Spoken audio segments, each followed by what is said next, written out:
Assalamualaikum warahmatullahi taala wabarakatuh.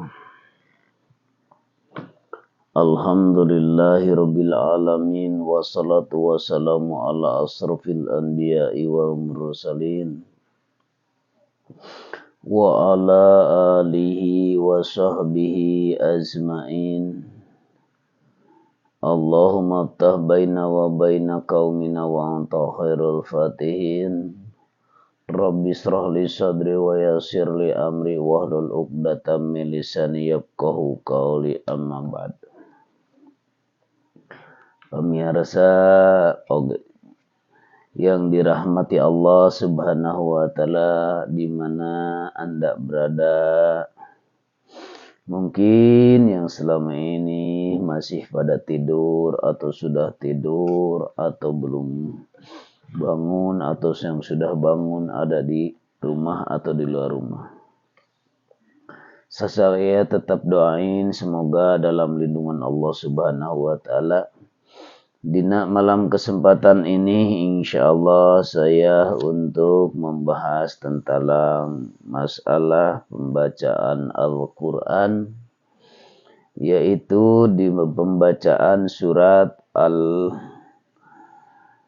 apa yang dinamakan surat Al-Alaq.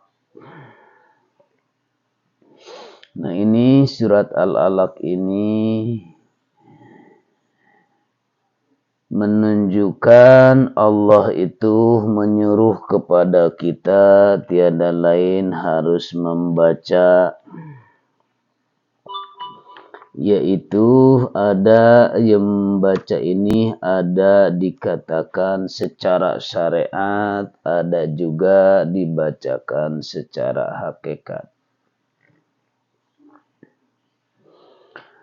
Kalau secara syariat itu adalah di dalam Al-Quran surah Al-Alaq, Bismillahirrahmanirrahim. Iqra bismi rabbikal ladzi khalaq, khalaqal insana min 'alaq. Iqra wa rabbukal akramul ladzi 'allama bil qalam, 'allamal insana ma lam ya'lam. Nah, di sini ada dua arti, yaitu ada surat Al-Alaq ini menunjukkan kepada orang yang suka membaca Al-Quran. Nah, kata Iqra, Allah itu menyuruh kepada hambanya, yaitu untuk membaca Al-Quran. Berarti banyak orang yang selalu membaca Al-Quran, ada yang kerap membacanya, ada juga yang lagi rutin membaca, dan ada juga yang selalu membaca itu dari setiap bulan puasa, istilahnya kata tadarus. Selalu membaca orang-orang itu. Ada juga yang selalu membaca ayat-ayat ini adalah di lewat qori atau yang sangat dibacakan seperti Ustadz Muammar ZA atau yang lainnya, pengkori atau MTQ. Atau yang dikatakan tahfidz itu. Tapi di sini ada di sisi Allah, itu Al-Quran itu bukan hanya untuk dibaca secara syariatnya doang, tapi ini petunjuk-petunjuk dari Allah supaya kita menunjukkan karena jalan Shiratal Mustaqim, yaitu jalan yang diridhoi oleh Allah, yang ujungnya adalah di dalam lindungan Allah atau dimasukkan oleh Allah ke surganya Allah. Nah, di sini Iqra bismi rabbikal ladzi khalaq. Allah itu menyuruh membaca. Kalau arti daripada hakikatnya Al-Qur'anul Karim, yaitu muncul aslinah dari Al-Qur'anul Qadim. yang ada di dalam hati kita yang selalu mengonsumsinya adalah ruhania atanapi ruh urang anu ngonsumsi kana ieu aslina kitab atanapi Al-Qur'an. Nah, Iqra di sini ada yang mengatakan menyuruh maca Allah itu bismi dengan nama Allah, yaitu setiap pembacaan selalu baca bismillah. Padahal kalau arti dari kata hakikat itu adalah selalu bacalah dengan namaku atau olehku. Nah, bacalah oleh namaku yaitu Allah Rabbukal ladzi khalaq. Allah itu yang membaca, Allah itu dat yang menciptakan. Khalaqal insana min alaq. Dia yang menciptakan manusia dari segumpalan darah. Nah, ini kita baca. Berarti kalau kita membaca, bacalah diri kita. Dengan membaca diri kita, datangnya dari siapa atau datangnya dari mana, sekarang dari mana, besok pulang kemana. Kita harus diketahui datang dari siapa, tinggal di siapa, besok pulang ke siapa. Itu. Untuk cara mengetahui tentang masalah datang dari mana, posisi lagi di mana, pulang kemana, di dalam kitab hadis qudsi, man arafa nafsahu faqad arafa rabbahu. Bila mana orang yang sudah mengetahui kepadaku, maka aku, bila mana manusia mengetahui ke dirinya akan mengetahui pada aku. Karena al-insanu siri wa anna syirhu, manusia itu adalah rahasiaku, aku adalah rahasianya. Nah, di sini kita membaca data diri kita baca. Cara membaca diri kita supaya kita jangan terlalu bingung, wajar secara manusia kalau awalan yang dibuka oleh Allah tentang masalah keilmuan rahasia pasti bingung dulu, karena surat-surat ini yang selalu secara syariat itu tetap selalu membaca, padahal Allah itu memberi kepada kita, menyuruh membaca itu bukan cuma ukur syariat, tapi tingkatkan dengan baca dengan kolbu. Ketahuilah dirimu. Nah, kita dirimu itu diciptakan oleh Allah dari tanah. Caranya Allah itu memperjalankan dari tanah itu banyak yang kita tanami. Yang mana kita ditanami atau tanaman-tanaman itu, maka tanaman-tanaman itu langsung diciptakan ku Allah, berjalankan, ditanam. Kalau sudah ditanam langsung dipanen, itu kan semuanya yang memberjalankan di dalam bertajaliknya Allah di dalam daripada makanan itu semuanya Allah.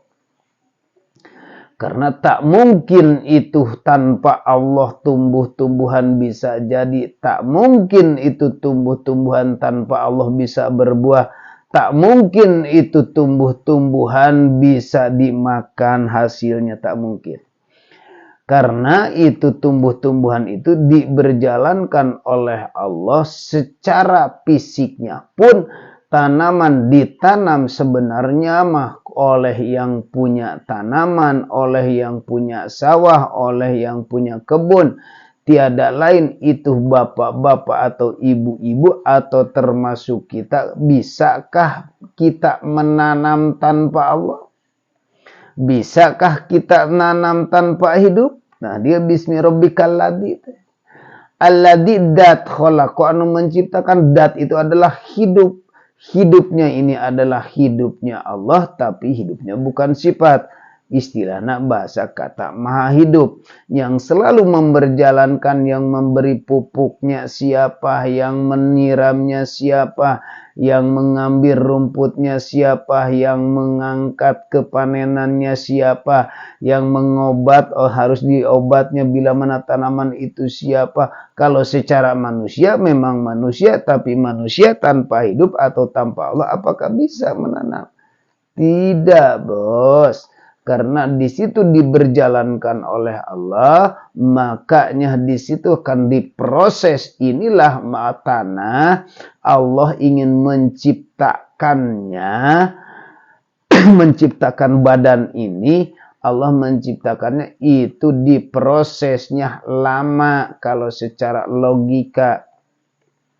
Lamanya bagaimana? Kun fayakun. Nah, lamanya contoh memproses. Sampai kalau sudah menjadi makanan atau buah-buah itu kan perlu dikeringin atau dijemur. Kalau padi terus kita langsung misalkan digiling ke tempat penggilingan padi. Sesudah itu lalu kita dimasak lagi. Sesudah dimasak lagi. Bagaimana kalau sudah dimasak langsung kita makan. Kalau dimakan terus dikonsumsi. Konsumsi secara energi daripada makanan. Coba siapa yang berjalankan? Coba ingat. Nah ini yang kita harus baca kalau secara Al-Quranul Qadim. Kalau sudah di situ, maka kalau sudah di situ manusia itu diberjalankan oleh Allah Subhanahu wa taala, menjadilah di situ apa? Jadilah jadi darah, jadi daging atau jadi tulang. Maka disitulah kalau sudah dimakan, jadi darah, jadi daging atau jadi tulang dimakan oleh ibu kita atau bapak kita. Inti sari daripada makanan itu adalah jadi sperma. Kalau sudah jadi sperma bila menyatukan antara nafsu dan nafsu, sperma dan sperma, istri dan suami, maka disitu akan menyatu lagi, yaitu disimpan oleh Allah Subhanahu wa taala di rahim. Nah, kata rahim kita harus buka. Ar-rahim itu adalah secara syariatnya itu adalah tempat yang ada tempat tabung di dalam rahim. Padahal kalau kata rohim itu dari kata bismillah. Coba bismillahirrahmanirrahim. Dengan menyebut nama Allah atau oleh Allah telah menyebut namanya yang telah memberikan nikmat di dunia. Ar-Rahim yang telah memberikan nikmat di akhirat. Nah itu Ar-Rahim itu diberi kenikmatan di alam rahim. Karena diberi kenikmatan di alam rahim itu, manusia atau bayi janin, pernahkah bayi bergurau? Pernahkah bayi memohon kepada ibunya? Pernahkah ibu meminta bayi pengen kencing dalam rahim? Tidak kan? Tidak kedengaran, malah bila mana lapar gak kedengaran. Tidak pernah kedengaran. Nah itu di alam rahim dijamin sebenarnya. Dijamin oleh siapa? Itulah makanya di alam kenikmatan, alam kesenangan, yaitu adalah di alam surga, yaitu bila mana manusia kalau sudah di ar-rahim. Kenapa? Dia mau lapar gak lapar tetap yang diberi sadar orang tuanya makan. Bila mana minum terus diberi minum orang tuanya yang minum. Terus seperti itu dilayani terus oleh Allah. Tak pernah berhenti-henti. Kalau Allah itu memberikan ayana atau pengurusan janin di dalam rahim sampai ke menunggu rata-rata 9 bulan. Siapa yang mengurus? Coba hayati. Ibu nak cina begitu ibunya. Ibunya tanpa Allah apakah bisa ibunya? Bapaknya pun mencari rezeki ke sana kemari. Gak pernah itu misalkan mensadari. Padahal itu hakikatnya Allah telah mengurus. Mencari nafkah ke sana kemari. itu tanpa hidup gak bakalan. Makanya kalau orang yang suka hamil, kalau yang orang sudah hamil, mencari rezeki, dicari rezeki yang halal dan bersih karena buat janin. Bahkan sampai ke orang tuanya selalu memperhatikan, diberhentikan juga. Misalkan mamahnya lagi ngidam, mamahnya lagi udah ada janinnya, sama kata suaminya, berhenti, jangan kerja, biarlah aku yang kerja, biarlah nyuci karena aku yang nyuci, karena kasihan cabang bayi. Terus seperti itu akan mengatakan.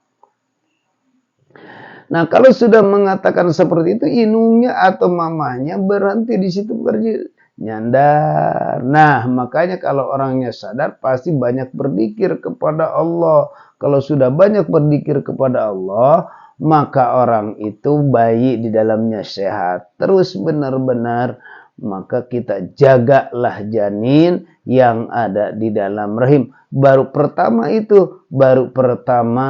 kita sudah ngidamah. Makanya kalau orang yang selalu menyalahkan kepada janin, bila mana posisinya lagi ngidam, ingin menjadikan Allah Subhanahu wa Ta'ala daripada manusia, memproses dari tanah kepada manusia, ternyata itulah yang selalu orang tuanya tidak banyak berzikir dan tidak banyak bersyukur, makanya keinginan selalu cenderung untuk melakukan kengidaman itu. Nah, ini part 1 tentang masalah ayat ini atau surat Al-Alaq ini. Kita insya Allah diteluikan lagi dari part 2. Sekian dulu. Assalamualaikum warahmatullahi wabarakatuh.